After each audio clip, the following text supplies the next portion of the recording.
I stopped saving money. Here's what happened. Most people are told the same thing from the moment they earn their first paycheck. Save money. Put something aside every month. Build a cushion. It sounds responsible. It sounds smart. And for most of your life, you follow that advice without questioning it. But what happens when you stop? What actually happens to your financial life when you make the deliberate decision to stop saving money the traditional way and try something completely different? That is exactly what this video is about. And the answer is not what most people expect. For years, I did everything right by conventional standards. Every month, a portion of my income went straight into a savings account. I watched the balance grow slowly, felt the comfort of having something set aside, and told myself I was being responsible. But something never felt right. The number was growing, but my actual financial position was not improving in any meaningful way. I was saving, but I was not building anything. There's a difference between those two things, and most people never stop long enough to notice it. The problem with traditional saving is not the habit itself. The habit of setting money aside is genuinely valuable. The problem is where that money goes and what it does while it sits there. A standard savings account in most banks today offers an interest rate so low that it barely registers. When you factor in inflation, money sitting in a savings account is not growing at all. It is quietly losing value every single year. You feel safe because the number on the screen is not going down. But in real purchasing power terms, you're moving backward. This is the first thing nobody tells you about saving money the traditional way. When I stopped putting money into a low-interest savings account and redirected it into investments instead, something shifted almost immediately. Not in the numbers at first, but in my thinking. Suddenly, the money I was setting aside had a job to do. It was not just sitting there waiting to be spent on an emergency or a purchase I had been delaying. It was working. It was in the market, compounding quietly, growing in a way that a savings account never could. The psychological shift alone changed how I made every other financial decision. When you see money as something that works for you rather than something you just store, your entire relationship with it changes. The second thing that happened was that I became more intentional about spending. This sounds counterintuitive. You might assume that stopping traditional saving would lead to spending more carelessly. The opposite happened. When every dollar either goes toward living your life or goes toward building your future, there's no comfortable middle ground where money just sits doing nothing. You are forced to decide what actually matters. That clarity changes your spending in ways that no budgeting app or spreadsheet ever could. Intentional spending is not about restriction. It is about direction. The third thing that happened was that my net worth started growing noticeably faster.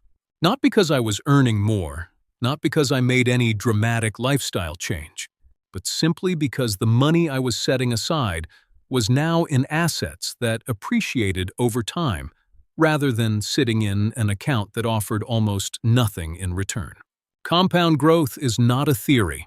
It is a real force that you can feel when your money is positioned correctly. The difference between a savings account growing at less than 1% and an investment account growing at 7 to 10% over decades is not small. Over a 30-year period, it is the difference between having a little and having a lot. Now here is the important clarification. Stopping saving does not mean spending everything you earn. That is not what happened, and that is not what I am suggesting. What changed was the destination of the money, not the discipline.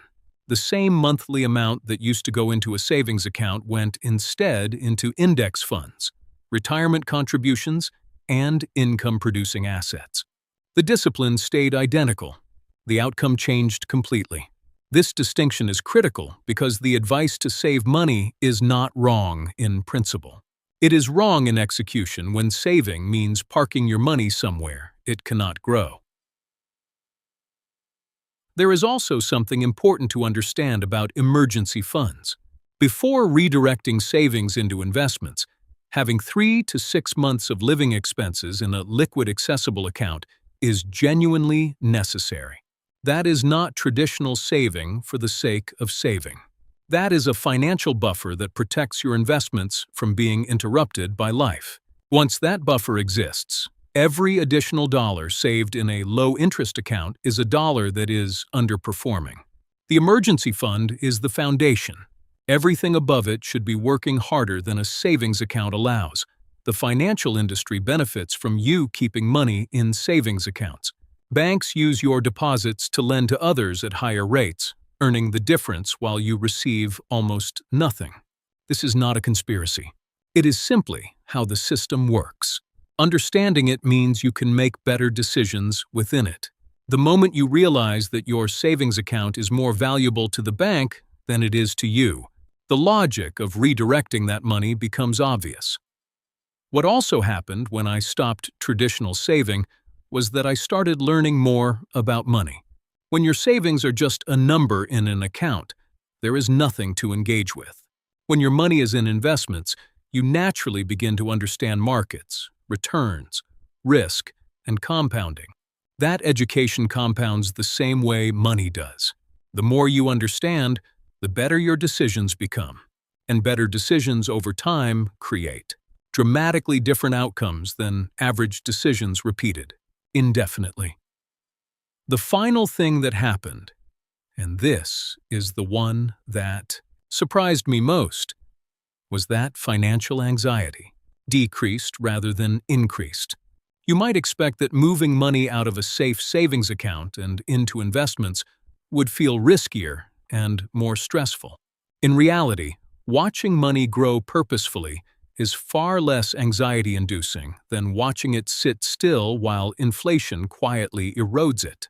Progress feels better than stagnation, even when progress comes with short-term volatility. Knowing that your money is building something real replaces the false comfort of a savings account balance that looks safe but is quietly falling behind. The lesson is not that saving is bad.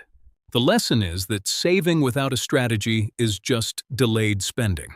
Money that sits without growing is not preparing you for the future. It is simply waiting.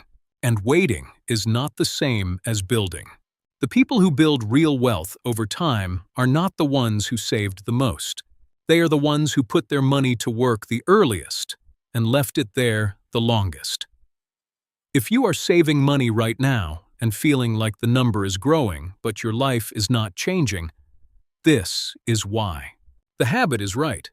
The destination is wrong. Redirect the discipline you already have toward assets that compound, and the same effort that has been producing slow results will begin producing results that actually move your life forward. Stop saving money the old way. Start making it work.